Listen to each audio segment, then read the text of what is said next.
आनंद सद्गुरु साईनाथ महाराज की जय। सद्गुरु भरद्वाज महाराज की जय। सद्गुरु श्री मिलारप महाराज की जय। गुरुदेव दत्त। సద్గురు శ్రీ సాయినాథుని యొక్క సాన్నిధ్యంలో ఆచార్య భరద్వాజ మహర్షి గారి యొక్క పర్యవేక్షణలో జరుగుతున్న ఈ సత్సంగ ప్రక్రియ ఈరోజు నాయుడుపేటలో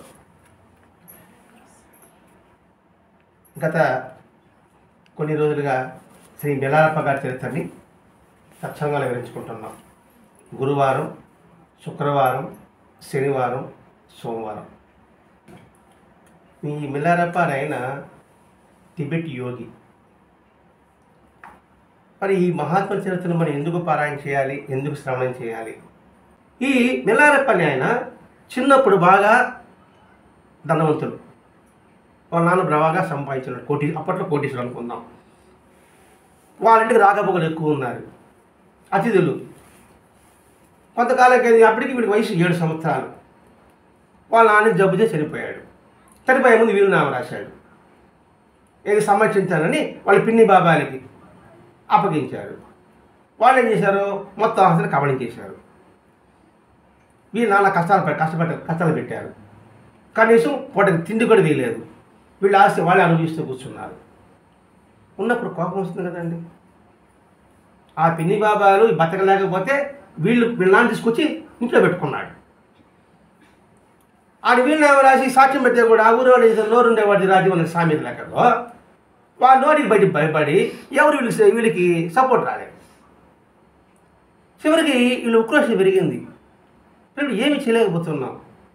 అప్పుడే కొడుకుని అప్పుడు క్షుద్ర విద్యలు ఉండేవి. నువ్వు క్షుద్ర విద్యలు నేర్చుకుని వచ్చి వాడు నాశనం చేయాలి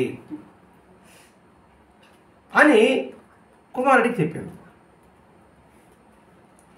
కుమారుడు చెప్పిన తర్వాత ఇంకేం చేస్తుంది, తప్పదు. ఆ కుమారుడు సరే విద్యాభ్యాసం కోసంగా బయలుదేరాడు. అది గత రెండు వారాలుగా వివరించుకున్నది. ఇతడు ఒక పాఠశాలలో చదువుకుని వెళ్ళాడు. వెళ్ళిన తర్వాత అందరికీ ఆ బడి పంతులకి ఒకరోజు ఒక విందు ఏర్పాటు చేశారు. ఆ విందు ఏర్పాటు చేస్తే ఇది టీచర్కి, అతని విద్యార్థి కదా, ఆ టీచర్తో పాటు ఉన్నాడు. అక్కడ బాగా విందు ఏర్పాటు చేశారు. బహుమతులు వచ్చి ఉంటాయి కదా, ఆ బహుమతులు వచ్చేటప్పటికి ఇతను తల మీద పెట్టి మోపి తీసుకొస్తున్నాడు. తీసుకున్న తర్వాత ఇప్పుడు టిబెట్ ఆ ప్రాంతంలో అంటే ద్రాక్షసార అని అంటారు. అంటే అది తాగి అలవాటు వాళ్ళకి. అంటే బీర్ అనుకుందాం, మనకు అర్థం బీర్ అనుకుందాం. అంటే ఆ ప్రదేశానికి ఆ వాతావరణానికి అది తాగాలి. ఏదో బీరు తాగమని చెప్తున్నారు సత్సంగంలో కూడా, అంటే దానికి సమాధానం కూడా. కాబట్టి అది తాగేటప్పటికి వీళ్ళు తాగిచ్చాడు ఆ గురువు గారు కూడా. సహజం కాబట్టి ఆ తాగడంలో అది బాగా మత్తెక్కింది. వెంటనే అది తీసుకుంటూ వస్తున్నాడు. తీసుకుంటూ వస్తే ఇతని పేరు తోపగా పేరు. మొట్టమొదట తోపగా అంటేనే శ్రావయమైన కంఠం కలిగిన వాడని అర్థమట. ఇది బాగా పాడగలుగుతాడు ఈ పిల్లవాడు. ఆ నిత్యంత పెట్టుకునేసి పాడుకుంటూ వస్తున్నాడు. ఆడుతూ పాడుతూ ఇది గురువుగారింటికి చేస్తాను కదా వస్తువులన్నీ కూడా. ఆడుతూ పాడుతూ ఆ వస్తువున్నప్పటికీ వీళ్ళమ్మ అక్కడే కూలి పని చేసుకుంటూ పాచి పని చేసుకుంటూ ఒక ఇంట్లో ఉంది. ఆ ఇంట్లో ఉంటే ఈ పాట వినింది. ఏది ఈ పాట మావాడి పాటగా ఉంది, ఇది వాడు చదువుకోవాలని పంపించాను వాడికి, వాడు ఎందుకు ఈ పాట తీసుకొస్తున్నాడు, అసలు మనమున్న పరిస్థితుల్లో వీడింత ఆనందం ఎందుకు వాడుతున్నాడు, ఎంత కష్టపరుస్తులు ఉన్నారు వీళ్ళు, వీడింత ఆనందంగా పాడుతున్నాడు, ఎందుకు సంతోషంగా ఉన్నాడు అనుకొని కాస్త బయట వచ్చాను. బయట వస్తే నేను వీడియో వస్తున్నాడు. అప్పుడే ఆ మాట చేస్తున్నాడు. ఎత్తుకుంది మండే కట్టిని ఎత్తుకుని పరిగెత్తిపోయి అక్కడ బూడి తీసిన ముఖాన్ని కొట్టి, ఏదిరా పాపిస్తాడా, మనం ఉన్న పరిస్థితి ఏంటి, నువ్వేదో ఆనందంగా ఉన్నాడు ఏమిటి, అసలు నీకు తెలియదు ఎక్కడ పోయింది, అసలు మీ నాన్నగారు ఏం చెప్పాడు, మీ నాన్నగారు చనిపోయేసాక నీకు తెలియదా, నీలాంటి బుద్ధులను కొడుకు నాకు ఇచ్చాడా అని అవి శాపనార్థం పెడుతుంది. అంటే ఆక్రోషం కదండి. ఇప్పుడు పూల మింజో దక్క కట్టెలమ్మాలంటే ఎలా ఉంటుందని ఆలోచించాలి అక్కడ. అంతటి పరిస్థితులు ఎలా ఆనందంగా ఉన్నావు అని వాడి కొట్టేటికి ఆ ఆవేశంలో బీపీ రైజ్ అవుతుంది కదా, సాధ్యమే. డౌన్ అనేది పడిపోయింది. ఈ చేతి అర్థమవుతుంది. సోదరు పడిపోయింది చెప్పలేకుండా పడిపోయేటప్పటికి పక్కనే వాడి చెల్లు ఉంది. వీడు ఆడ పాడుతున్నాడు. వాడు ఒరే అన్న అమ్మ పడిపోయింది నాయన, అమ్మ పడిపోయింది నాయన, అమ్మ సంగతి చూడలేదు నాయన, ఏంటి నువ్వు ఏడు ఆలోచిస్తున్నావు, అమ్మకేం చూడరా అని పెద్దగా చెప్పటికి అప్పుడుగా ఆ మొత్తం అంతా దిగిన తర్వాత ఆమె పిలిచి లేపడానికి ప్రయత్నం చేస్తున్నారు. వెంటనే ఆయన ముఖం మీద నీళ్ళతో లేపుతానే ఆ కొడుకు అలా చుట్టుకుని ప్రేమతో బాధతో, ఏంటి ఇంత ఆనందంగా పాడుకుంటూ వస్తున్నావు, నువ్వు ఏం పొందావు అసలు? మన ఆస్తి అంతా పోయింది, మన పొలాలంతా పోయింది, మనం ఉన్న ఇల్లు వాళ్ళు తీసుకున్నారు, మనం ఇప్పుడు ఎక్కడున్నాము కూడా నువ్వు గుర్తించలేకపోతున్నావే, అసలు నీకేమి మనకంటే దరిద్రులు ఈ ప్రపంచంలో ఇంకెవరున్నారు అనుకుంటున్నావు నువ్వు అని చెప్పి కష్టాలు తలుచుకున్నప్పటికీ ఇలా దుఃఖించిన కంటే నేను ఏం చేస్తాను నీకు, నేను బాధపడుతున్నాను అని కన్నీళ్ళు పెట్టుకుందట. కొంతసేపటికి అమ్మా నువ్వు చెప్పి నిజమే, నేను చాలా పొరపాటు చేసుకుంటూ ఈ క్షణం నువ్వేం బాధపడవద్దు, నువ్వేం చేయమంటో చెప్పు, నేను ప్రమాణం చేస్తున్నా, నువ్వు ఏ పని చెప్తే చేస్తానన్నాడు. అప్పుడు ఆమె ఉంటుంది, మన శత్రువును చతక్ కొట్టి దుమ్ములో పొల్లాడిచ్చి నువ్వు చేస్తే నాకు చూడాలని ఉంది అని నేను. చూడు ఎంత కసి కాదు, ఉక్రోషం కాదు, ఆక్రోషం అని చెప్పాలి మనిషి. మరి వాడు ఎంతగా బాధ పెట్టుంటారు. కనీసం కట్టుకోవడానికి బట్ట కూడా ఇవ్వకుండా వాళ్ళు మొత్తం ఆస్తి పెరుక్కుంటే ఎలా ఉంటుంది అది? ఆ ఆక్రోషం చెప్పేటప్పటికి ఇది నీకు సాధ్యం కాదు, ఇప్పుడు సాధ్యం కాదు, నువ్వు క్షుద్ర విద్యను నేర్చుకుంటే అంటే అప్పట్లో క్షుద్ర విద్యలు ఉండేది, అవిగా నేర్చుకుని వస్తే నువ్వు తేలిగా వాళ్ళని చంపగలవు. ఎందుకంటే మనం ఎంత హీనాధీనంగా పోయి మీ పిన్నిని బాబాయిని వాళ్ళ నరకయాత్ర పడుతుంటే నేను కళ్ళాలా చూడాలా అనిందని. ఇది మనకేదో ఇబ్బందికరమని అనిపించవచ్చు కాక, ఆ పరిస్థితిలో ఉంటే మన పరిస్థితి కూడా అదే. ఇదేంటే ఇది ఈ ప్లాన్ చెప్తున్నారే, ఒకటి చంపమన్నాడు కొట్టమంటున్నారే, అది అన్యాయమా న్యాయమా? ఇదే కదా అర్జునుడు కూడా యుద్ధభూమి పోయిన తర్వాత వాడు మా పెన్నాళ్ళు మా చేతులు ఉన్నప్పుడు కృష్ణుడు అని చెప్పాడా, ధర్మమా అధర్మమా, నువ్వు క్షత్రుడివి, ధర్మాన్ని రక్షించాలనా అధర్మాన్ని పోషించాలనా అని అడిగాడే లేదా? అదే ఆమె కోరుకుంటుంది అంతే. ఇక్కడ వాళ్ళు అధర్మంగా ఆసక్తి తీసుకున్నారు, మరి అధర్మం తీసుకున్న మనం శిక్షించాల్సిన అవసరం ఉందా లేదా? కాబట్టి అది ఉక్రోషం అని మనం అనుకున్నప్పటికీ కూడా అది న్యాయసమ్మతం అని భావించాలి. నువ్వు అలా నేర్చుకుంటే, చదువు నేర్చుకుంటే అది సాధ్యపడుతుంది. నీకు చేతనైతే నువ్వు ప్రయత్నించుడు. సరే వెళ్తాను, గురువుకి దక్షిణ ఇవ్వాలి కదా. అప్పుడు విద్యాభ్యాసం అంటే గురువుకి దక్షిణ ఇవ్వడం. దక్షిణ అంటే ఏదో ఒక వస్తువు వారి చేతికి ఇవ్వాలి, అది సాంప్రదాయం కూడా. ఉత్త చేతులతో విద్య నేర్చుకోకూడదు. ఇంకా ఏంటంటే గర్భంగా ఉండే ఇంటికి, చిన్నపిల్లల ఇంటికి, భగవంతుడి దగ్గర ఇంటికి, సద్గురుదేవుని ఇంటికి ఉత్త చేతులతో పోకూడదు. అది శాస్త్ర ధర్మం. కాబట్టి గురు దగ్గర పోవాలి కాబట్టి నాకు వాళ్ళకి ఇవ్వాలంటే ఇది ఇచ్చేటి నేను నెరవేరుస్తాను. సరే, ఆమెకేదో వాళ్ళ పసుపు కుంకుమం కోసం ఇచ్చిన చిన్న పొలం ఉంటుంది, దాన్ని అమ్మేసి ఒక ఉంగరాన్ని, ఒక గుర్రాన్ని, కొన్ని వస్తువుని, అంటే క్షుద్ర విద్య నేర్చేవాళ్ళు చాలా దూరంలో ఉంటారు, కొండలు ఉంటారు. ఆ వస్తువుని దారిలో కొన్ని అమ్ముకొని ఆ డబ్బులు తీసుకొని నువ్వు ప్రయాణం సాగించి పోమని చెప్పేసి అవన్నీ సేకరించి ఆయనకి ఇచ్చింది. ఇచ్చి పలానా ఊరిలో పేర్లు ఎలా ఉంటాయంటే, ఆ ఊరి పేరు దంతాంగ్. ఇప్పుడు టిబెట్, నేపాల్ భాష, చైనా భాష ఎలా ఉంటుంది, చైనా బాగుంటుంది కదండి అది. ఆ ప్రాంతం దంతాంగ్ అట. అక్కడ ఆత్మజ్ఞానం అనే పేరు గల ఒక సత్రం ఉంది. ఆ సత్రంలో ఉండి నువ్వు మంత్ర విద్యల కోసంగా నువ్వు అక్కడి నుంచి బయలుదేరు, అక్కడ నీకు తోడవుతే వాళ్ళు తీసుకెళ్ళు. ఆ సత్రం పేరు చూడండి, ఆత్మజ్ఞానము స్టార్టింగ్లో వచ్చిందన్నమాట. సత్రం పేరు కూడా ఆత్మజ్ఞానం అనే పేరు. అంటే నీకు జ్ఞానం పెంచుకోవడానికి కోసం సత్రం అంటే దేహమే చెప్పాల్సిందే, ఇది కూడా సత్రమే అనేసి చెప్తూ వెళ్ళేటప్పటికీ అక్కడ 5-6 కుర్రాళ్ళు కొంచెం తోడయ్యారు. వాళ్ళు కూడా శుద్ధవి తెలుసుకోవడానికి బయలుదేరుతున్నారు. వెంటనే వీళ్ళమ్మ వాడిని పక్కన పిలిచి, మా వాడు సోంబేరుడు, వాడు నేర్చుకోకుండా పని ఎగ్గొడతాడేమో, చదువుకోకుండా అలా తిరుగుతాడేమో, కాబట్టి ఆ గురువు గారు చెప్పి దండించడానికని వెనకాడదని చెప్పి వాడు ఆ గురువు గారికి అని ఆ పిల్లలకి చెప్తుంది అన్నమాట. వచ్చి వాటితో పాటు కొందరు ఆమె వెళ్ళిన తర్వాత ఇంకా వదలలేక ఇంటికి తిరగబట్టింది. మనమున్న పరిస్థితిని బాగా జ్ఞాపకం పెట్టుకుని కృషి చేయి. ఆ ద్రోహులపై పగ తీర్చుకుని తిరిగేట్టుగా నువ్వు తయారు కావాలి. నీ తోటి వారంతా కీర్తి కోసం ఆ విద్య నేర్చుకుంటున్నారు, కానీ నీకు అవసరం. నువ్వు కానీ అవి నేర్చుకోకుండా వచ్చావంటే నీ కళ్ళెదుట ప్రాణం తీసుకుంటా అంటే తెలుసు అమ్మ అంత చేసి పని సంగతి. అంటే మిగతా వాళ్ళంతా కూడా ఏదో పేరు కోసం కీర్తి కోసంగా వాళ్ళు విద్య నేర్చుకుంటున్నారు. నీ లక్ష్యమైంది. మనం కూడా అందరూ కాలేజీలు చేస్తారు. మా వాడు విజయవాడలో అవుతున్నాడండి అంటే సార్ చెప్తున్నా. పేదవాడు వాడు చేస్తాడు రే, వాళ్ళు కాళ్ళు గెలుస్తారు, వాళ్ళకి చదువుకోపోయినా వాడికి గడిచిపోతుంది, నీ పద్ధతి కాదు అని తక్కువ ఆర్థిక ఉండేవాళ్ళు వాడికి ఏం చేస్తారు, పిల్లలకి అదే చెప్తారు.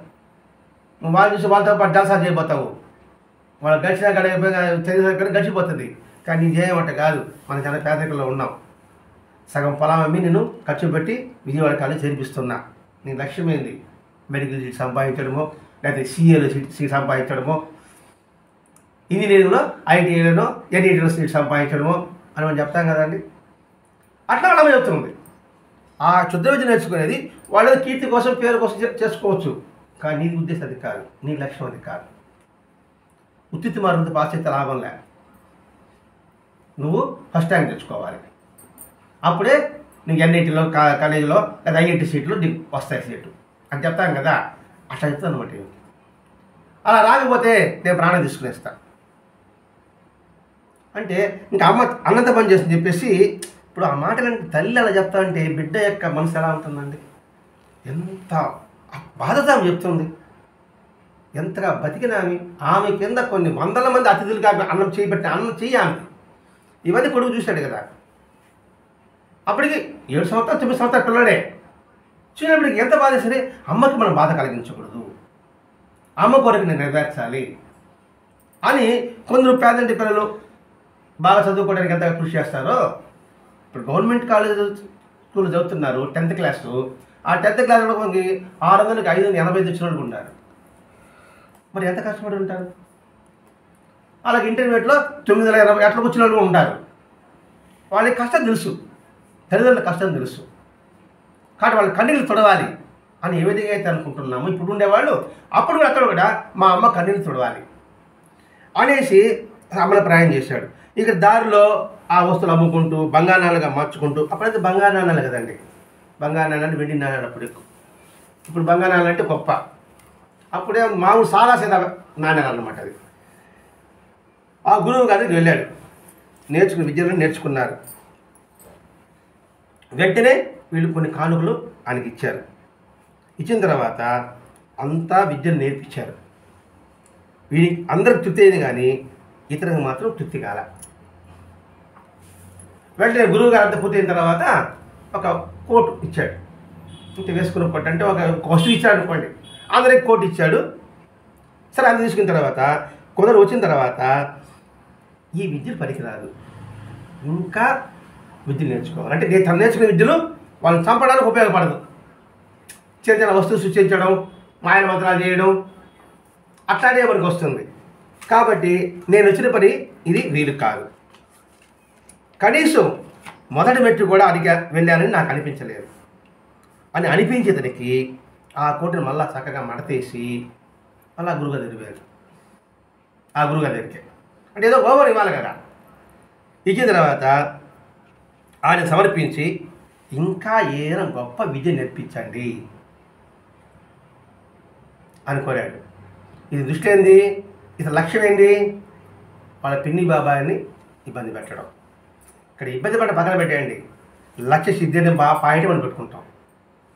లక్ష్య సిద్ధి పాయింట్ పెట్టుకుంటాం. లక్ష్య సిద్ధి కోసంగా సాధించాలంటే ఎంత తీవ్రంగా కృషి చేయాలనే భావాన్ని మనం పట్టుకుంటామండి. ఇక్కడ అది లౌకికంగా తీసుకుందామా లేదా ఆధ్యాత్మికంగా తీసుకుందామా, అది వాళ్ళ ఇష్టం, వాళ్ళ భావాలది. ఇక్కడ లక్ష్య సిద్ధినే మనం గుర్తుగా పెట్టుకుంటాం. అయిన తర్వాత తిరిగి అడగాలని బయలుదేరాడు. మళ్ళా వెళ్ళి దారి పొడుగున దారిలో పేడంతా అది వేసుకొని గురువుగారి తోట ఉంటే ఆ మొక్కలకంతా వేసి ఆ మొక్కలకంతా కాస్త చూస్తున్నాడు. ఇవంతా దూరంగా గురువుగారు చూస్తున్నాడు. అంటే ఎందుకు వాళ్ళ సేవ చేయిస్తారు? గురువులు సేవ చేయాలని ఎందుకు నియమం పెట్టారు? మొట్టమొదట వాళ్ళ ఉన్న జిజ్ఞాసని తెలుసుకుంటారు, వీడికి శ్రద్ధ ఉందా లేదా అని. అందుకు గురు సేవ. పూర్వకాలం గురుకులాలు ఉండేవి కదండి. గురుకులాలు అంటే ఎందుకు గురువు శిష్యుల్ని ఒరే కట్టెలు తీసుకురారా, అది తీసుకురారా ఎందుకు చెప్తుంటారు? వాళ్ళు అహంకారం తీసివేయడానికి. రెండవది, అందరూ కలిసి శిష్యులకి అందరూ కలిసి చేస్తారు కదా, మనందరూ ఒకటే అని భావన కలగడానికి. మూడవది వాడికి ఎంత మేర శ్రద్ధ ఉంది. గురువుకి ఇంకా పని చేపిస్తున్నాడే, మనం చదువు చెప్పలేదని పారిపోతాడా, లేదు గురువు గారు పిలిచి చదువు చెప్పేంత వరకు వాడు ఉంటాడా, ఇది గమనిస్తారండి. అట్లాగే ఇతడు ఆ ఎరువంతా చేసుకొచ్చి ఆ పనంతా చేసేటప్పటికీ తోట పని చేసేటప్పటికీ కిటికీలో చూస్తున్నాడు. చూసి ఇతడేదో కాస్త శ్రద్ధ కలిగిన వాడు ఉన్నాడు అని భార్య చెప్తున్నాడు అనమాట. వెంటనే వచ్చిన తర్వాత నీకు ఏం నేర్చుకోవాలని అడుగన్నాడు గురువుగారు. మిలార్పు చరిత్ర ఇది కథ మారకుంటుంది. సాధనాపరంగా ఎంత తీవ్రంగా లక్ష్య సిద్ధి ఉండాలనే సంగతే ఇది మనకి బోధ. కానీ నీకేం కావాలని అడుగుతాడు, చెప్తాడు, అతను బాధ అంతా చెప్తాడు. ఈ మారిగా మా పిన్ని బాబు ఇబ్బంది పెట్టారు, మా కాస్త పోయింది, వాళ్ళని చంపాలనుకుంటున్నాము అని ఇవన్నీ చెప్పేటప్పటికి సరే నీకు ఆ విద్య నేర్పడానికి నేను అంగీకరిస్తా. అయితే అనవ జాగ్రత్త పడ్డాడు, ఇది నిజంగా చెప్పి నిజమా అబద్ధమా అని. ఎందుకంటే కొన్ని విద్యలు వచ్చేదానికి దానికి దుర్వినియోగం చేయొచ్చు. అందుకే గురువు గారు బాగా గమనించిస్తారండి. అది వాళ్ళ ఊరికి పంపించి నిజం అవునా కాదని తెలుసుకున్నాడు మన గురువు గారు. నిజమని తెలిసిన తర్వాత విద్య చెప్పడం ప్రారంభించాడు. ఎందుకు గురువు గారు అన్ని విద్యలు నేర్పరు అంటే ఒకసారి వాడి తిరగబడితే అందుకని నేర్పరు. కుస్తీలో కూడా చూడండి, లాస్ట్ పాట ఒకటి నేర్పరు. ఉదాహరణకి ద్రోణాచార్యుడు కొడుకు ఎవరు? అశ్వత్థామ. బ్రహ్మాస్త్రాన్ని ప్రయోగించడం తెలుసు కానీ ఉపహరించడం అని తెలియదు, నేర్పలే. కొడుకే నేర్పలే. ఎందుకని? వాడి మనస్తత్వం అటువంటి ఉంటుంది. అర్జునుడు నేర్పించాడు. ఇంకోటి శబ్దభేదని విద్యను కూడా నేర్పలే. అది ఏకలవుడు నేర్చుకునేశాడు. శబ్దభేద అంటే అర్థమవుతుందా? శబ్దాన్ని ఎక్కడ దూర శబ్దం పెట్టనుకోండి, ఇక్కడ బాగా వేసాడు, టక్కన వెళ్ళిపోతాను అనమాట. అందుకని ఈ గురువుగారు పరీక్షించారండి, వీడు దాన్ని దుర్వినియోగం చేస్తాడా సద్వినియోగం చేసుకుంటాడా, నిజంగా బాధపడ్డా కష్టపడ్డ వాళ్ళని ప్రతీకారం తీసుకోవడానిక, లేదా ఈసారి చెప్పి స్వార్థం కోసం కావాలని చేయొచ్చు కదండి. కావాలని ఇతరులు వాళ్ళకి మనకి ఇబ్బంది కలిగిన వాళ్ళు నాశనం చేయాలని కొందరికి ఉంటాయి కదా. ఇప్పుడు కొన్ని శక్తులు వచ్చాయనుకోండి, కొంత దుర్వినియోగం చేసుకుంటారు కదండి. సరే దీన్ని బట్టమంటే ఇప్పుడు వచ్చే బ్యాంకింగ్లో హ్యాంగింగ్ అని చేస్తారు చూడండి, హ్యాకింగ్ చేస్తారు కదండి. మరి అంత జ్ఞానం పొంది ఇతరులు మోసం చేయాలని పెట్టుకున్నాడు కదండి. ఆ జ్ఞానాన్ని 10 మందికి మంచిగా ఉపయోగించవచ్చు కదా. అందుకని వాళ్ళు ఆలోచిస్తారు గురువుగారు. అందుకని పరీక్ష చేసి తగిన కారణం లేకుండా క్షుద్ర విద్య నేర్చుకుంటే మూర్ఖంగా ప్రవర్తిస్తారేమోనని. అని ఇంతవరకు నాకు తెలిసిన విద్యను నీకు నేర్పలేదు. బిడ్డలు గురువు గారు నీకు నేర్పని నిజమే, ఎందుకని మీరు దుర్వినియోగం చేస్తారేమో అనే సంగతి. నీ పరిస్థితి పట్ల నాకు సంతృప్తి కలిగింది కనుక ఇప్పుడు అన్ని విద్యలు నేను నేర్పిస్తా. ఇప్పుడు నువ్వు పై విద్య నేర్చుకోవడానికి సాంగ్ అనే లోయ ఉంది, వాడు నా విద్యార్థి, నువ్వు వాడి దగ్గరికి వెళ్ళాలి. అతను గొప్ప తంత్రశాస్త్రవేత్త, వడగల వాడిని సృష్టించి తన వేళను కదిలించి ఎటు పడితే అటు నడవగల సమర్థుడు. వడగల మనకు అప్పుడప్పుడు వస్తుంది కదా, అది అకారణంగా వస్తుంది, వీళ్ళు తెప్పిస్తారు. తెప్పించి వడగలవాన దో ఆ గ్రౌండ్లోనే పడాల అంటే ఆ గ్రౌండ్లోనే పడుతుంది అంతే, ఇంక చుట్టుపక్కల పడదు. అంటే ఏది నాశనం చేయాలనుకుంటారో అంతవరకే పడే సామర్థ్యం నా పూర్వ విద్యార్థికి తెలుసు. కాబట్టి నీకు నా విద్యను నేను నేర్పుతున్నా, నా కొడుకుని తోడుకు పంపిస్తా, నువ్వు వెళ్ళి అక్కడ చతుర విద్యలు అక్కడ నేర్చుకో. అతడు ప్రాణాలు ఎలా తీయాలో, పంటను ఎలా నాశనం చేయాలో అక్కడికి వెళ్తాడు. నా దగ్గరికి వచ్చిన వాళ్ళు అతను పంపిస్తాను. అతను ఏం చేస్తాడు, వడగల వాళ్ళు సృష్టించడానికి నా దగ్గర పంపిస్తాడు. మా ఇద్దరికి ఒప్పందం, వడగల వాళ్ళు సృష్టించాలంటే ఈ గురువు, ప్రాణాలు తీయాలంటే ఆ గురువు. అలా మేము ఒప్పందం చేసుకున్నాం కాబట్టి నిన్ను నా కొడుకుని తోడుగా తీసి అక్కడ పంపిస్తాను. ఇది ఒప్పందం. అయితే నువ్వు ఆయన దగ్గరికి వెళ్ళు. సరే ఆ గురువు గారి దగ్గరికి వెళ్ళాడు, ఆయన ఆహ్వానించాడు, ఒక గుహలో ఉండి విద్యను అభ్యసించాలన్నాడు. అంటే గుహ అంటే ఒక నిర్జీవ ప్రదేశం, అంటే ఏకాంత ప్రదేశం.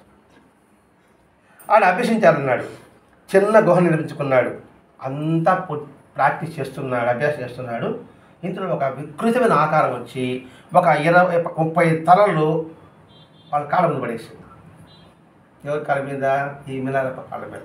అలా దృశ్యం కనబడింది అనమాట. కనబడితేనే ఇతనికి ఇంకా 2 వ్యక్తులు బలి కావాలి అనుకుంటున్నాడు. ఇతడు ఆ 2 ఎవరు? పిన్ని బాబాయ్. ఇంకా 2 బలి కావాలి అనుకుంటున్నాడు. వెంటనే నా పిన్ని బాబాయ్ని పగ తీర్చుకోవాలి అని మన గురువు గారు చెప్పాడు. నేను కళ్ళారా చూడాలి అది అని గురువుగారు ప్రాధాయపడ్డాడు. ఆ తర్వాత గురువుగారు ఆశ్రయించి పంపించాడు. పంపించి వాళ్ళ ఊరికి ప్రయాణం అయ్యాడు. ప్రయాణం వస్తానే వాళ్ళ పిన్ని కొడుకి పెళ్ళి అంటే సందడి, జనాభా ఎక్కువ మంది ఉన్నారు. సరే, అందరూ ఆ పెళ్లి సంబరంలో ఉన్నారు. కొంతమంది వాళ్ళంటే ఇష్టపడలేరు ఉంటారు కదా, అంటే వీళ్ళ మీద సానుభూతి ఉండేవాళ్ళ, వాళ్ళు మాత్రం సరే నిదానంగా పోదాంలే అని కొంతమంది లేటుగా ప్రయాణం సాగిస్తున్నారట. వాళ్ళు అనుకుంటున్నారు, ఈ వెలారప్ప వెళ్ళిపోయాడు కదా, చుట్టూ నేర్చుకుంటాడేమో, నేర్చుకొచ్చి వీళ్ళని నాశనం చేస్తాడేమో అనేదో మాట్లాడుకుంటూ పోతున్నారు. అలా వీడు వెళ్ళిన తర్వాత ఆ ఇల్లు కనబడితే దూరంగా కూర్చున్నాడు. కూర్చొని తన శక్తిని ప్రయోగించాడు. ఇంకెక్కడో ఇల్లు ఉంది, ఇప్పుడు బస్ స్టాండ్ అనేది ఇల్లు ఉంది, అంత కొండ ప్రాంతాలు కదండి, ఆ కొండ మీద కూడా ఇల్లు అంతా కనబడింది. దూరం కూర్చున్నాడు. వెంటనే శక్తిని ప్రయోగించాడు. ప్రయోగిస్తేనే వీళ్ళ ఇంట్లో ఇతను పనిచేసే ఒక అమ్మాయి ఉందన్నమాట. ఇప్పుడు వాళ్ళ ఇంట్లో జరిగింది. అంటే ఒక ఇల్లు ఒకటే కదా, మనుషులు మారిపోయారు కదా, ఆ పని మనిషి అక్కడ నీళ్లు దోడుతూ ఉంది. ఇతడు ఎప్పుడైతే ప్రయోగించాడో అక్కడ గుర్రపసాలలో ఒక దృశ్యం ఉంది. అక్కడ గుర్రాల బదులుగా పెద్ద పెద్ద తేళ్ళు వచ్చాయట, పెద్ద పెద్ద సాలిపురుగులు వచ్చాయట, పెద్ద పెద్ద పాములు వచ్చాయట. ఇవన్నీ ఆమె చూస్తాను పాప, అది పని మనిషి చూస్తా ఉంది. గుర్రాలు ఉండే స్థానంలో ఇవన్నీ తిరుగుతున్నాయి. ప్రయోగించాడు కదా, అంటే పాములు సృష్టించాడు, తేళ్ళు సృష్టించాడు, పెద్ద పెద్ద సాలిపురుగులు మనం చూస్తూ ఉంటాం కదా బాహుబలిలో గ్రాఫిక్స్ లాగా, అది చెప్తే అర్థమవుతుంది, పెద్ద పెద్ద సాలిపురుగులు అనేసి. అట్లా అనేటప్పటికి ఒక తేరు ఏం చేస్తుందంటే ఇల్లు మూలస్తంభంతా లేపతా ఉంది. ఇంకా ఒక ఇల్లు స్తంభం లేపేటప్పటికి ఏమంటే ఇల్లు మొత్తం కూలబడుతుంది. అప్పుడైతే మట్టి కట్టలే కదండి, ఇట్లా ఇల్లు ఉండదు కదా. అది పెరిగేపటికి ఆ సాలిపురుగుని పావును చూసి గుర్రాలన్నీ బెదిరిపోయి చిల్లరని పరిగెత్తేపటికి స్తంభాలు ఢీకున్నాయి. ఇది పెరిగింది. మొత్తం స్తంభం తర్వాత ఇల్లంతా మొత్తం కూలిపోయింది. కూలిపోతే అక్కడ దానికైనా 35 మంది అతిథులు ఉన్నారు, వాళ్ళు చనిపోయారు. ఆడ కల్లా కనబడింది 35 మంది, అది చనిపోయారు. వారు అక్కడ చనిపోయారు. ఆ దుమ్ము ఎలా ఉందంటే మనుషులు కనబడడానికి దుమ్ము లేచింది. అయినప్పటికీ వెంటనే ఆ పని మనిషి కేకేసేపటికి ఆ కేకనాడు ఊరంతా వినబడింది. వీళ్ళ అమ్మ కూతురు బయట వచ్చారు. ఈ కూతురు అంటుంది పేట, ఏది బెల్లారపై చెల్లెలు, అమ్మ మా పిన్ని బాబాయిలు కూలిపోయింది వచ్చేటప్పటికి వీళ్ళమ్మ ఆనందం పట్టలేక గీతలేడు ప్రారంభించింది. ఎవరు? మెల్లారప్ప వాళ్ళ అమ్మ. పెట్టేపటికి ఇరుగు చూడు నా కొడుకు సామర్థ్యుడు నా కొడుకు ఇలా చేశాడు, ఇలా పని చేశాడు అని చెప్పేటప్పటికి కొందరేమో చెప్తారు, ఏం చచ్చిపోతే ఇవి సంతోషపడతాడు అనేవాడు కొంతమంది, వాళ్ళు జరిగి సహచరిగా అనేవాడు కొంతమంది. ఇవి జరిగేటప్పటికి ఇప్పుడు నాకు ఆనందంగా ఉంది, ఈ క్షణాన్ని అనుభవించలేదు అని ఎంత ఆనందపడిపోతా ఉంది. వెంటనే కొంతమంది వచ్చారు, వీళ్ళు పిన్ని బాబాయ్ వచ్చారు, పట్టుకుని వచ్చి వాళ్ళు పిన్ని బాబాయ్ తప్పించుకున్నారు కదా, పట్టుకొని ఈ పేకలను మొదలుపెట్టారు చంపేయడానికి. అయ్యా పేకల పక్క ఇప్పటికే వాడు చుట్టూ ఉంది, నువ్వు చంపినావంటే ఊరు మొత్తం నాశనం చేస్తాడేమో అని ఆ పిన్ని బాబాయ్ని శాంతింపజేశారు. వెంటనే వాళ్ళ అన్న వచ్చే, ఎందుకు నువ్వు ఇంత ఇంప్రెషన్ పడు, గమ్మున ఉండొచ్చు కదా, ఎటు పడిపోయింది ఇల్లు, నాశనం అయిపోయారు, దానికి నువ్వు కేకలు పెట్టావు అని వీళ్ళ అన్న. ఎవరన్నా అంటే పిల్లలపై మేనమామ, గమ్మున ఉండొచ్చు కదా, ఎందుకు వాళ్ళు పిడుగులు పుట్టారని. సరే, ఇంత అయిన తర్వాత వాళ్ళు చెప్పారు, ఎట్టైనా సరే వాడిని పట్టుకుని వాళ్ళు చంపేవాళ్ళ, ఆ తర్వాత వీళ్ళ అమ్మాయిని చంపేవాళ్ళ అని వాళ్ళు ప్లాన్ వేసుకుంటున్నారు. ఆ ప్లాన్ వీళ్ళు పని మనిషి విని అమ్మకి చెప్పింది, దాన్ని జాగ్రత్త పడండి, వాళ్ళు చంపేస్తారంట, కనుక్కొని వాళ్ళు నిన్ను చంపేస్తారంట అని చెప్పేసేటప్పటికి, సరే ఇట్లా కాదు, శాశ్వతంగా వాళ్ళు నాశనం చేయాలంటే ఇంకొక ఏదో మార్గం వెతకాలి మనము అనుకొని కొంచెం పొలం సగం అమ్మేసి ఇది కథ మారిగా ఉండొచ్చు కాక ఇందులో అర్థాన్ని మనం పట్టుకోవాలండి. ఇక్కడ అధర్మం మీద యుద్ధం జరుగుతుంది, ఇక్కడ అధర్మం మీద యుద్ధం జరుగుతుంది, అది గుర్తుపెట్టుకోవాలి మనం. ఇక్కడ పెట్టేసి ఆ డబ్బు ఎలా పంపాలి అతడికి, అంటే పలానా తెలుసు కదా ఎలా పంపాలనుకుంటుంది, ఎవరిని పంపిస్తాము? సరే, ఒక భిక్షగాడు వచ్చాడట. అప్పుడంతా న్యాయం ధర్మం ఉండే భిక్షగాడు మనుషులకు లేండి. ఆ భిక్షగాడు వస్తే దాన్ని ఇంట్లో వినిపించి వాడిని బాగా పరిశీలించింది.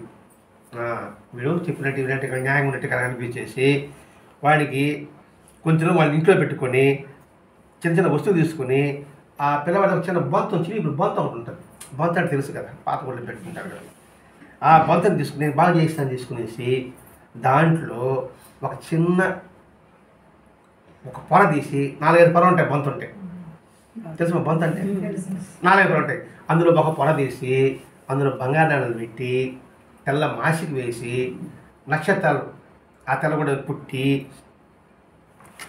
పెట్టేసి ఆ బొంతని అతనికి ఇచ్చి కొన్ని బహుమానాలు ఇచ్చి, నాయన మా కొడుకు పద దగ్గర ఉన్నాడు, నేను ఉత్తరం రాయిస్తాను, ఆ ఉత్తరం వాడికి నాయన మేము బాగున్నాను చెప్పు అని కొన్ని బహుమానాలు ఇచ్చిందిగా.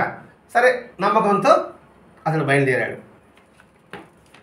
బయలుదేరిన తర్వాత ఇంకా ఉంటుందా, ఈమె సొంతంగా లెటర్ రాసి, ఈ భిక్షగాడు నాకు సమాచారం వచ్చింది, మా కొడుకు ఇంకా చదువు నేర్చుకుంటున్నాడంట, మమ్మల్ని కానీ ఇబ్బంది పెట్టాలంటే అందరిని నాశనం చేస్తాడంట అని చెప్పేసి ఊరంతా ప్రచారం చేయించింది. ఆ ఉత్తరం చూపించేసి, దొంగ ఉత్తరాన్ని చూపించేసి, దీంతో కొంచెం జంకారు వాళ్ళు పిన్ని బాబాయ్. నిజమే కావాలనేసి ఒక చిన్న పాది ఒకటి ఉంది, త్రికోణం పాది త్రికోణం అంటే ఎలా ఉంటుంది, ఇప్పుడు పాది, ఆ పాది ఎట్టుంటుంది సదరంగా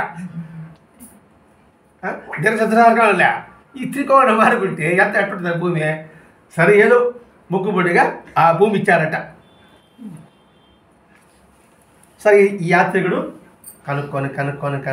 కనుక్కొని ఆ ఊరు చేరాడు. ఏది, ఈ మిలారెప్ప ఉండే ఊరు చేరాడు. చేరిన తర్వాత, అయ్యా మీ అమ్మ ఇలా ఇచ్చింది, వాళ్ళంతా బాగున్నారట అని ఉత్తరం ఇచ్చారు. ఆ ఉత్తరం నాకు వేరేసి ఉందంటే నువ్వు ఇక్కడ శక్తి ప్రయోగించావు, నాశనమైంది, మీ పిన్ని బాబులను బాగా బతుకున్నారు వాళ్ళు నాశనం చేయి అని చెప్పి, ఇంకా మన చెడు ఎవరైతే కోరుతున్నారో వాళ్ళ పొలాలంతా వడగలవని నాశనం అయిపోవాలి అని ఉత్తరం రాసింది. రాసిన తర్వాత నీకు డబ్బుకి ఇబ్బందిగా ఉంటే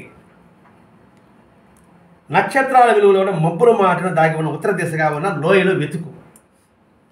ఇప్పుడు వాడి పిచ్చగాడికి అర్థం కాకూడదు కదా, తన బాగా ఉంటాడు సంగతి.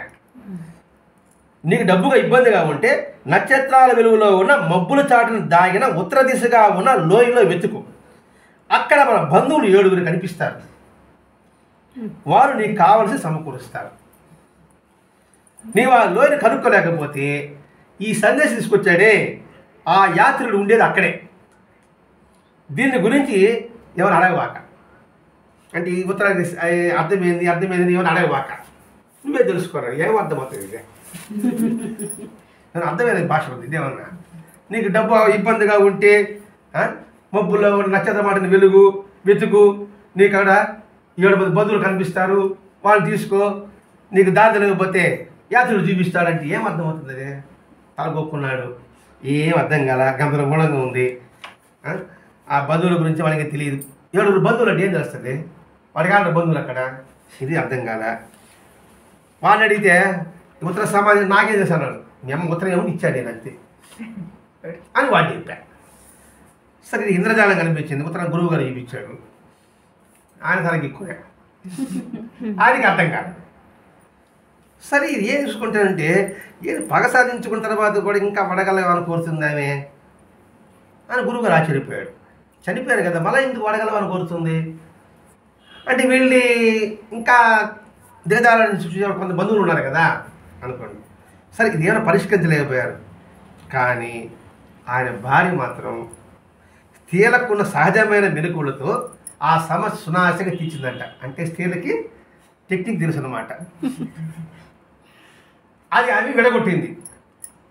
వెంటనే యాత్రిని పిలిచింది. వీళ్ళు మాట్లాడుకుంటారు, ఆమెకు అర్థం కాల, పిలిచింది, జాగ్రత్తగా చూసింది. సరే అది బొంత కనబడింది కదా, వెంటనే అక్కడ మాయ మాటలు చెప్పి మెల్లిగా ఇక్కడ రాత్రి పడుకోనైనా అని బీరు ఏరిచ్చేసి పడుకోబెట్టి ఆ బొంత కాస్త మెల్లగా తీసుకున్నాను. తీసుకుని మిద్ది పైకి పోయింది, బాగా పరీక్షించింది. చూసిన తర్వాత నల్లను మాసిగా వేసి ఉంటే దాన్ని తొలగించింది. ఆ బంగారాన్ని బయటకు తీసి బొంత ఎప్పటిలా కుట్టేసి అతనికి ఇచ్చేసి ఇతని పిలిచి నీ గురుగారు పిలుస్తాను పిలిచి తీసుకుపోయి ఆ 7 బంగారాలను పచ్చడిలో పెట్టింది. ఇద్దరు ఆశ్చర్యపోయారు, ఎట్ట కనుక్కున్నాను, మాకు అర్థం కాలేదే, నువ్వు ఎట్ట కనుక్కున్నావు, మీ అమ్మగారు తెలివింది ఆయన అంటూ. ఉత్తర దిక్కుగా ఉన్న లోయ అంటే ఆ యాత్రికుడు బొంత, అంటే ఉత్తర దిగ్గ లోయ ఆయన బొంత. ఉత్తర దిగ్గ లోయలోకి సూర్యుడు ప్రవేశిస్తాడు కాబట్టి బొబ్బులు చాటు ఉంటుంది. బొంతలోకి ఆడ సూర్యుడు పోతాడు, పోడు. ఆ బొంతలో ఏ సూర్యుడు ప్రవేశించదు. అతడు కుట్టిన మాసి నక్షత్రంలో ఉన్నదే అదే మబ్బుకి నక్షత్ర సంకేతం. అది నేను గుర్తించాను. అందుకని ఆమె ఆ ధనం గురించి ఆ యాత్రిని అడగమని చెప్పడంతో, రే నువ్వు బొంత వాడి దృష్టి పెట్టు, బొంత అక్కడ ఉంది అర్థమవుతుంది అనుకుంటున్నా అని భావం.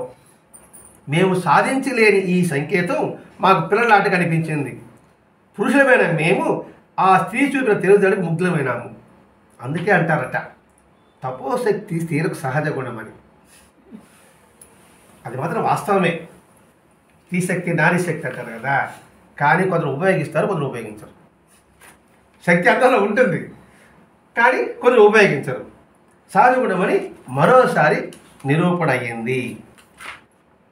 సరే ఆ యాత్రికి చిన్న పారదర్శకంచి పంపించేశారు. 3 బంగారాలు గురువు గారికి ఇచ్చి, ఆయన వడగల వాళ్ళకు పిలిపించడంలో నా ఇష్టమైన రీతిగా నేర్పించి కోరాడు. అయితే ముందు ఒప్పందం ఉంది కదా, వడగల వాళ్ళ లాడకు పంపించాలి కదా, ఇందుకు గురుగారి దగ్గరికి. ఆయన నువ్వు ఆ గురుగారి దగ్గరికి పో అని అక్కడ పంపించాడు. కొంతకాలం తర్వాత ఆ గురువుగారికి చేరి ఈ వస్తువులు ఇచ్చిన తర్వాత విద్యను నేర్పమన్నాడు. విద్యను అంగీకరించాడు. గుహలో కూర్చొని 7 రోజులు అభ్యాసం చేశాడు. దట్టంగా మబ్బులు ఏర్పడ్డాయి. ఇప్పుడు వాన, పంట బాగా పండాలి. పండిన తర్వాత వాన రావాలి, అప్పుడే కదా నష్టం వస్తుంది అని కొంచెం వెయిట్ చేశాడు. వెయిట్ చేసిన తర్వాత సరే బయలుదేరారు. అతనితో పాటు ఒక స్నేహితుని తీసుకుపోయినాడు. వాడు పరిగెత్తిదాన్ని దిట్ట, రన్నింగ్ రేస్ ఫస్ట్ అనమాట. వాడు ఎందుకు తీసుకుపోయాడు. తీసుకుపోయి ఒక దగ్గర కూర్చున్నారు. కూర్చొని చూస్తే పొలాలంతా కొంతగా బాగా పండి ఉండే, బార్లీ అప్పుడు అక్కడంతా బాగా పండు ఉండే. కూర్చున్నారు. సరే తన 30% అనే అవకాశం వచ్చిందని చెప్పేసి ప్రేయర్ చేసి పెట్టాడు. ప్రేయర్ చేశాడు కానీ ఏమి జరగల. ఇంత చేశాను ఏం జరగలేదే, పగ తీర్చుకోవాలనుకుంటున్నానే అని ఆ దేవుడా ఈ దేవుడా బాగా కింద దొలాడుతూ ఉన్నాడు. వెంటనే ఉంటాయి వస్తువులా నేల కొట్టాడు. కుమ్మలు కూడా ఏడుస్తున్నాడు.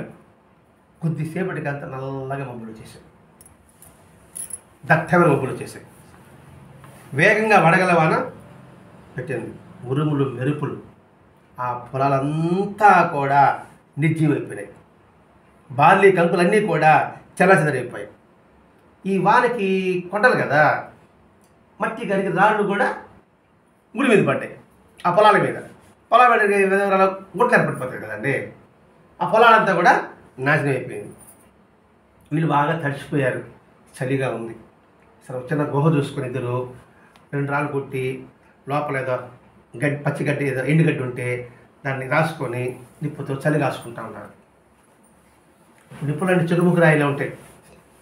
అందులోంచి వచ్చి దాన్ని పెట్టి దాన్ని చూసి అంటే గీస్తే రావాలని చేసేతో అగ్గిపెట్టి కడుక్కున్నారు. అయిన తర్వాత వస్తువు తగ్గింది కదా. వీళ్ళు పంట కోసిన తర్వాత కూలోళ్ళకి వస్తువు అన్నలకి పెట్టాలి కదా. బదాలు పెట్టారు కొంతమంది ఆ ఊళ్ళో వాళ్ళు వస్తూ ఉన్నారు. ఇవంతా నాశనం చూస్తుంటారు. ఇది వాడి పనే ఉంటుంది, ఆ మంత్రగాడి పనే ఉంటుంది, వాడి పని చేసి ఉంటాడు వాడు అనుకుంటూ వస్తామంటే ఈ గుహలో నుంచి పొగొస్తా ఉంది. వీళ్ళు మంట పెట్టుకున్నారు కదా, అండి పొగొస్తా ఉంది అంటే వాళ్ళు అక్కడే ఉంటారు. వాళ్ళు మన ఊళ్ళోకి పోయేసి అందరం తొడుకొని వచ్చేసి చుట్టుముట్టి వాడిని చంపేస్తాం అని అనుకుంటాడు. వీడికి కనపడింది. ఆ మాట ఏంటనే ఏ కాలు విరిచేస్తాం. ఇప్పటికి ఎంతమంది చనిపోయి ఉంటారో ఆ దేవుడికి తెలియాలి అనుకుంటూ వాళ్ళు మాట్లాడుకుంటున్నారట. ఇది కాస్త వీడు విన్నారు. ఏది ఈ స్నేహితుడు విన్నారు. అయిన తర్వాత వాళ్ళు అటు పోయిన తర్వాత వాళ్ళు వచ్చారు. చెప్తా నేనేం చేస్తాను, నీలాగా నటిస్తా, వాళ్ళు ముందుకు పోతా, వాళ్ళని దారి తెప్పిస్తా, నువ్వు నేరుగా పలా సత్రానికి వెళ్ళిపోను, నేను పరిగెత్తి దిట్ట కదా వాడు స్నేహితుడా అనేసి వీడినైతే పంపించేస్తాడు. ఇతను వాళ్ళకి ఎదురుకుపోయేసి చేరు తట్టి నేనే చేసేటప్పటికి పరిగెత్తాడు. వీడిని వాళ్ళ 30 దిబ్బలు పెట్టాడు.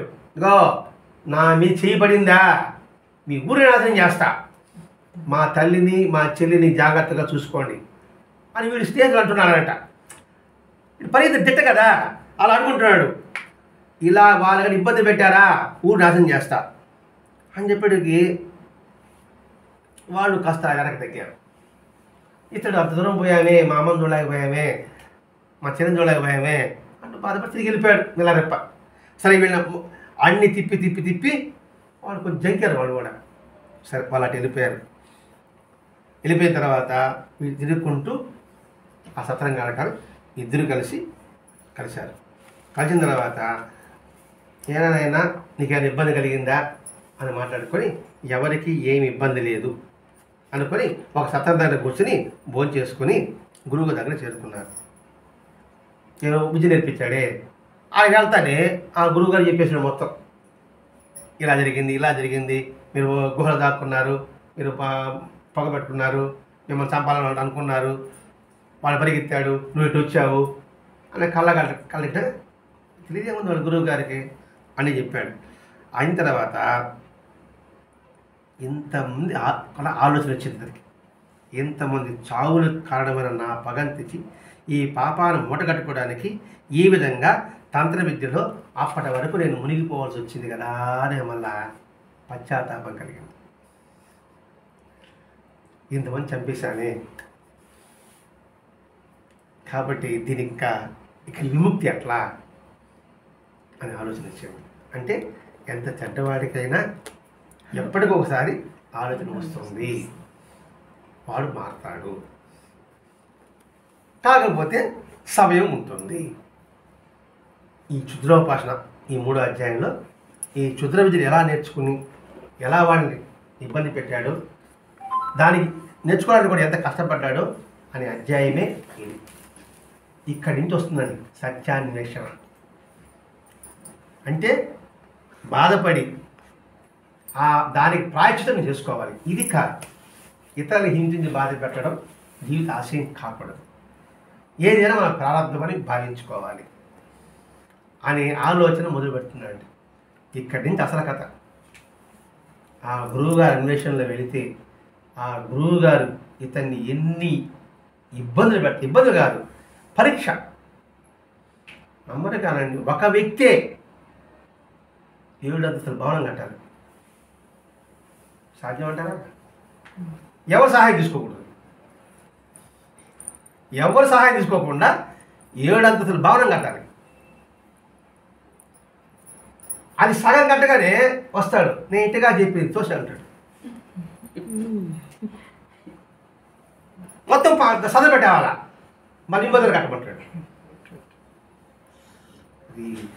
ఇది చదువుతుంటే కళ్ళ పని అవుతుందండి. ఇది ఎందుకు ఈ గ్రంథం మనకి మాస్టర్ గారు అందించారంటే, మనకి కష్టాలు అనుకుంటుంటూ ఉంటాం. ఇతర లక్ష్య సిద్ధి కోసంగా ఇతను పడిన కష్టాల్లో ఆయన కాలిగొట్టులో కోటే వంతు కూడా మనకు కష్టం లేదు. మనం దాన్ని బోధద్దులో పెట్టి చూస్తాం కష్టాన్ని. అంటే సహజం, నువ్వు మొహం పెట్టబడలే, అందరి విషయం చెప్తానండి ఇక్కడ. సహజం అది. మనం బోధద్దులో పెట్టి చూస్తాం, ఏమని నాకేంత కష్టం వచ్చిందని సంగతి.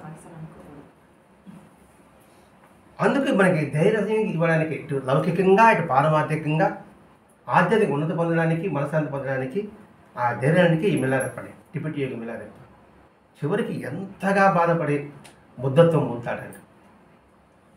ఆ బుద్ధత్వం పొందిన శిష్యుడికి వచ్చిన బోధ మనకెందరికో ఒక కథ గాథ. ఆ మార్గంలో పయనించడానికి మాస్టర్ గారు ఈ టిబెట్ యోగి మిల్లారెప్ప చేత మనకు అందించారు. స్వస్తి.